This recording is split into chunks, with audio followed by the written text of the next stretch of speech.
Hello అండి, welcome to our channel lucky long style cooking. ఈరోజు మన వీడియో వచ్చేసి మడత కాజా అండి. ఈ మడత కాజాల కోసం ముందుగా ఒక మిక్సింగ్ బౌల్ అయితే తీసుకుని దానిలోకి 1 కప్పు వరకు మైదా పిండి అయితే వేసాను. ఏ స్వీట్లోకైనా చిటికెడంత సాల్ట్ అయితే వేసుకోవాలండి. తర్వాత వచ్చేసి 2 స్పూన్ల వరకు వేడివేడి ఆయిల్ అయితే పోసుకోవాలి. ఇప్పుడు ఒకసారి మొత్తం మిక్స్ అయ్యేలా కలిపేసి తర్వాత కొద్దిగా వాటర్ అయితే పోసుకొని కలుపుకోవాలి.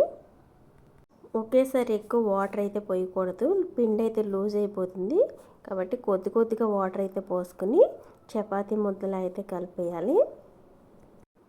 ఈ విధంగా కలిపిన తర్వాత ఇప్పుడు దీనిపైన మూత అయితే పెట్టేసి 15 నిమిషాల పాటు నానబెట్టేసేయాలి.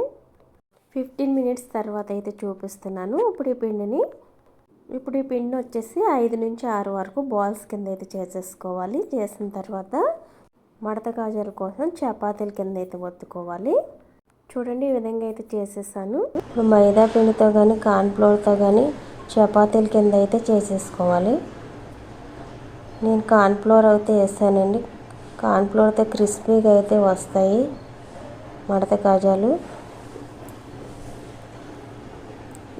ఇలా అయితే చేస్తున్నాను. ఇలా అయితే అన్ని చపాతీలు చేసేసుకున్న ప్లేట్లో అయితే పెట్టుకోవాలి.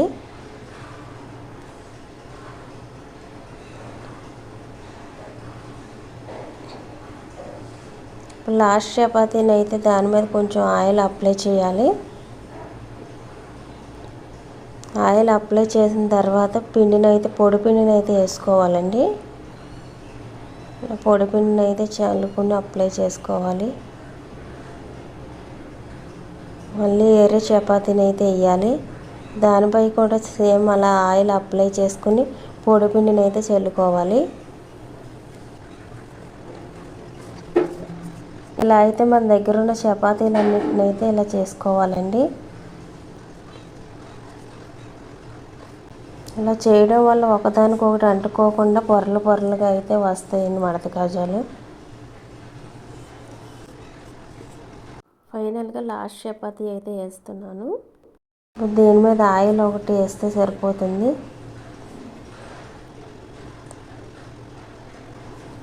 ఇలా అప్లై చేసిన తర్వాత రోల్ కింద అయితే చుట్టుకోవాలి.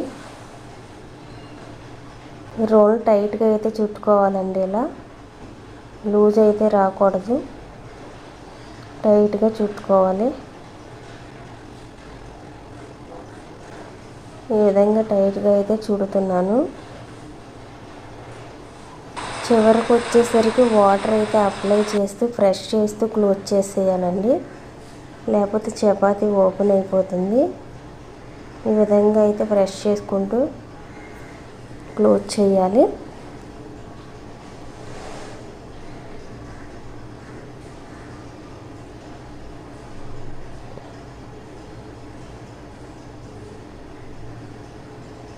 ఇప్పుడు సైడ్లో ఉన్న ఎడ్జెస్ అయితే కట్ చేసేసుకోవాలి. ఇలా కట్ చేసుకున్న తర్వాత పీసెస్గా అయితే కట్ చేసుకోవాలి. ఈ సైజులో అయితే కట్ చేస్తున్నానండి నేను. ఇప్పుడు ఒక్కో పీసెస్ని అయితే ఇలా ప్రెస్ చేసుకోవాలి. అలాగే చపాతీ కర్రతో కూడా లైట్గా ప్రెస్ చేసుకుంటూ మొత్తం అన్ని పీసెస్ని ఇలా అయితే చేసేసుకోవాలండి. ఇప్పుడైతే పాకం పట్టుకోవాలి. 1 కప్పు మైదా తీసుకున్నాను కాబట్టి 1 కప్పు షుగర్ అయితే తీసుకున్నాను. 1 కప్పు వాటర్ అయితే పోసానండి. ఇప్పుడు మరిగించుకోవాలి.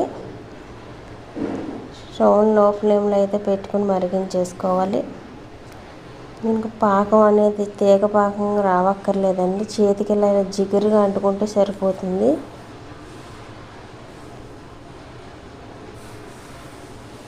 ఇప్పుడు యాలకుల పొడి పోసాను. పాకం టైట్ పడుకోకుండా అయితే కొంచెం నిమ్మరసం అయితే వేసానండి. డీప్ ఫ్రై సరిపడా ఆయిల్ అయితే పెట్టాను. ఆయిల్ ఎక్కువ వీటెక్కకూడదు, లైట్గా వీటెక్కితే సరిపోతుంది. ఇప్పుడైతే వేసేస్తున్నానండి. లో ఫ్లేమ్లో అయితే పెట్టాను.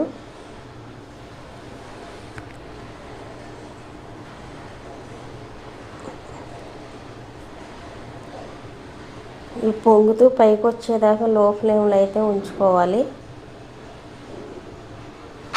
ఇలా పైకి వచ్చిన తర్వాత మీడియం ఫ్లేమ్లో అయితే పెట్టుకోవాలి.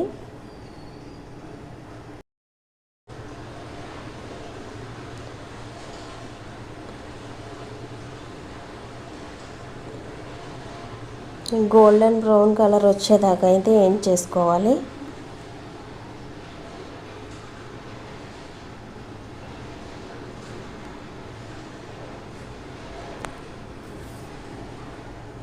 అయితే ఏగిపోయినట్టేనండి. ఇప్పుడు లైట్గా వేడిగా ఉన్న పాకంలో అయితే వేసేస్తాం. పాకం చల్లారుకోకుండా మూత అయితే పెట్టుకుని ఉంచుకోవాలండి. వేడిగా ఉన్నప్పుడే ఇవి కూడా వేసుకోవాలి. ఒక అర నిమిషం పాటు మాత్రమే పాకంలో ఉంచి తీసేయండి. నెక్స్ట్ బ్యాచ్ని కూడా ఇలా ఫ్రై చేసేసుకోవాలి. ఈ విధంగా చాలా ఈజీగా మనం కాజాలు తినాలనిపించినప్పుడు ఇంట్లోనే చేసేసుకోవచ్చు. చాలా టేస్టీగా కూడా ఉంటాయండి. మీకు ఈ కాజాల రెసిపీ నచ్చినట్లయితే ఈ వీడియోకి ఒక లైక్ అయితే చేయండి. అలాగే సబ్స్క్రైబ్ చేసుకున్న వాళ్ళైతే సబ్స్క్రైబ్ చేసుకోండి. మరొక రెసిపీని అయితే చూసేద్దాం. ఇప్పుడు నెక్స్ట్ రెసిపీ వచ్చేసి జిలేబీ అండి. ఇది కూడా చాలా ఈజీగా చేసుకోవచ్చు. జిలేబీ తినాలనిపించినప్పుడు స్వీట్ షాప్కి వెళ్ళవలసిన అవసరం లేకుండా మన ఇంట్లో ఈజీగా అయితే ఎలా చేసుకోవచ్చు ఈ వీడియో అక్కడ స్కిప్ చేయకుండా అయితే చూసేయండి. ముందుగా జిలేబీ కోసం పాకం అయితే ప్రిపేర్ చేసుకోవాలండి. స్టవ్ ఆన్ చేసి ఒక గిన్నె అయితే పెట్టి దానిలోకి కప్పున్నర వరకు పంచదార అయితే వేస్తున్నాను. మీరు కావాలంటే బెల్లమైనా వేసుకోవచ్చు.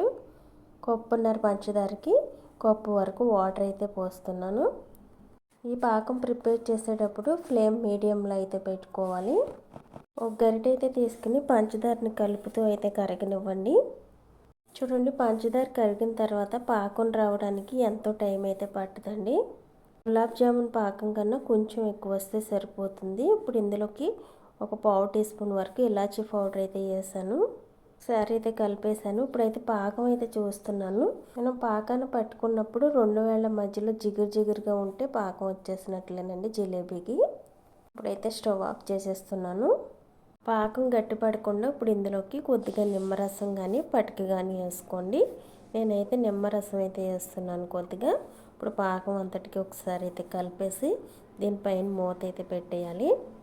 జిలేబీలు వేసేసరికి కనీసం గోరువెచ్చగా అయినా ఉండాలండి పాకం. ఇప్పుడు ఒక మిక్సింగ్ బౌల్ అయితే తీసుకుని దానిలోకి ఏ కప్పుతో అయితే పంచదార వేసాము అదే కప్పుతో 1 కప్పు వరకు మైదా పిండి అయితే వేసాను. ఇప్పుడు ఇందులో కొద్దిగా సాల్ట్ అయితే వేసుకోవాలి, చిటికెడు. అలాగే 2 స్పూన్ల వరకు నిమ్మరసం అయితే వేస్తున్నాను. మీరు కావాలంటే ఈ నిమ్మరసం ప్లేస్లో పొల్లటి పెరుగైనా అరకప్పు వరకు పోసుకోవచ్చు.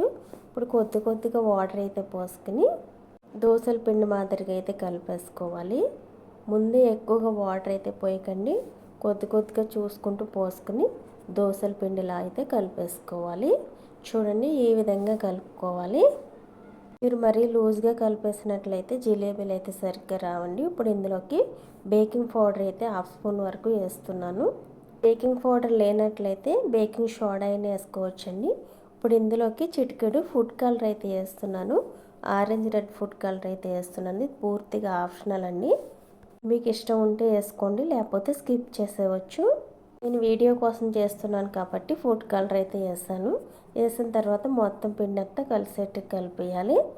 కలిపేసి ఇప్పుడు ఒక గ్లాస్ అయితే తీసుకుని కోన్ షేప్లో ఉన్న కవర్ అయితే తీసుకున్నాను. మీరు సాస్ బాటిల్ ఉంటే సాస్ బాటిల్ అయినా వేసుకోవచ్చు. ఆ గ్లాసులో కవర్ అయితే పెట్టేసి ఇప్పుడు పిండిని అయితే వేస్తున్నాను. సాస్ బాటిల్తో వేసినట్లయితే చాలా ఈజీగా అయితే వేసేసుకోవచ్చండి. బాటిల్ లేనప్పుడు ఇలా కోన్ షేప్లో ఉన్న కవర్ కానీ లేకుంటే పాల కవర్ కానీ ఆయిల్ కవర్తో అయినా సరే చేసుకోవచ్చు జిలేబీల్ని. పిండి వేసేసిన తర్వాత ఇప్పుడు ఈ కవర్ని దగ్గరగా అయితే చుట్టేసి రబ్బర్ బ్యాండ్ అయితే వేసేసుకోవాలి. చూడండి, ఈ విధంగా అయితే వేసేసి ఇప్పుడు దీని చివరి అయితే కట్ చేయాలి. నెక్స్ట్ వచ్చేసి జిలేబీలు వేసుకోవడానికి ఇలా ఫ్లాట్గా ఉన్న ప్యాన్ అయితే తీసుకోండి. స్టవ్ ఆన్ చేసి డీప్ ఫ్రై సరిపడా ఆయిల్ అయితే పెట్టేసి ఆయిల్ మీడియం హీట్లో ఉన్నప్పుడు ఫ్లేమ్ మీడియంలోకి అయితే పెట్టుకుని జిలేబీలు అయితే వేసుకోవాలి. మీరు ఏ సైజెస్లో జిలేబీలు వేయాలనుకుంటున్నారో చూసుకుని అయితే ఇలా చుడుతూ అయితే జిలేబీలు వేసుకోవాలి. ఇలా ఆయిల్ సరిపడా జిలేబీలు అయితే వేసేసుకోవాలి. ఇవి నిమిషాల్లోనే ఫ్రై అయిపోతాయి. క్రిస్పీగా అయితే రావాలి జిలేబీలు. జిలేబీలు వేసేటప్పుడు మటుకు హై ఫ్లేమ్లో పెట్టి మటుకు వేయకండి, అలాగే లో ఫ్లేమ్లో కూడా వేయకూడదు. హై ఫ్లేమ్లో వేసినట్లయితే జిలేబీలు అయితే ఇడిపోతాయి వేసేటప్పుడు. అలాగే లో ఫ్లేమ్లో వేసినట్లయితే గొల్లగా పైకి రాకుండా ఫ్లాట్గా అయితే వచ్చేస్తాయి. చూసుకుని అయితే వేసుకోండి. చూడండి, ఇలా క్రిస్పీగా ఫ్రై అయిన తర్వాత ఇప్పుడు గోరువెచ్చగా ఉన్న పంచదార పాకంలో అయితే వేసేసుకోవాలి. జిలేబీలు వేడిగా ఉన్నప్పుడే పంచదార పాకంలోకి అయితే వేసేసుకోవాలి. అప్పుడే పాకం అనేది బాగా పడుతుందండి జిలేబీలకి. 1 నిమిషం పాటు జిలేబీలని ఇలా పాకంలోకి డిప్ చేసి పాకం పట్టిన తర్వాత తీసేసి ప్లేట్లోకి అయితే వేసేసుకోవడమే. జిలేబీలు గొల్లగా క్రిస్పీగా వచ్చినట్లయితే పాకం తొందరగా అయితే పట్టేస్తుందండి. ఇప్పుడు జిలేబీలు ప్లేట్లోకి తీసేసుకున్న తర్వాత మరలా నెక్స్ట్ వేసేటప్పుడు ఆయిల్ బాగా వేడి మీద అయితే ఉంటుంది కాబట్టి లో ఫ్లేమ్లో పెట్టేసుకుని జిలేబీలను అయితే వేసుకోవాలి. చూడండి, జిలేబీలు ఎప్పుడైనా సరే పర్ఫెక్ట్గా బాగా రావాలంటే వీటిని డీప్ ఫ్రై చేసుకోవడం, అలాగే పాకం పట్టే విధానాన్ని జాగ్రత్తగా చూసుకుని అయితే వేసుకోవాలి. లేకుంటే సరిగ్గా రావండి జిలేబీలు. పాకం ఎక్కువగా పట్టేసినట్లయితే జ్యూసీగా అయితే జిలేబీలు రావు. అలాగే పాకం వాటర్లో పట్టేసినట్లయితే జిలేబీలు వేసిన తర్వాత మెత్తగా అయితే అయిపోతాయి. కాబట్టి రెండింటిని చాలా జాగ్రత్తగా చూసుకుని అయితే చేసుకోవాలి. ఇలా జిలేబీలు అన్నిటిని ఫ్రై చేసుకుని పాకంలో అయితే వేసి ఎక్కువసేపు కూడా ఉంచవలసిన అవసరం లేదు. ఇలా పిండి అంతటిని జిలేబీల కింద అయితే వేసేసుకుని తీసేయడమే. ఇలా మనకు జిలేబీలు తినాలనిపించినప్పుడు బయటికి వెళ్ళి కొనే పని లేకుండా చాలా ఈజీగా ఇంట్లోనే క్రిస్పీగా జ్యూసీగా అయితే జిలేబీలు చేసేసుకోవచ్చు. పిల్లల నుంచి పెద్దల వరకు చాలా ఇష్టంగా అయితే తింటారు. ఇలా ఒకసారి అయితే ట్రై చేసి అయితే చూడండి. ఇలాంటి మరెన్నో రెసిపీస్ మీకు కావాలంటే మన అఖిల్ హోమ్ స్టైల్ కుకింగ్ని అయితే సబ్స్క్రైబ్ చేసుకోండి, షేర్ చేయండి, కామెంట్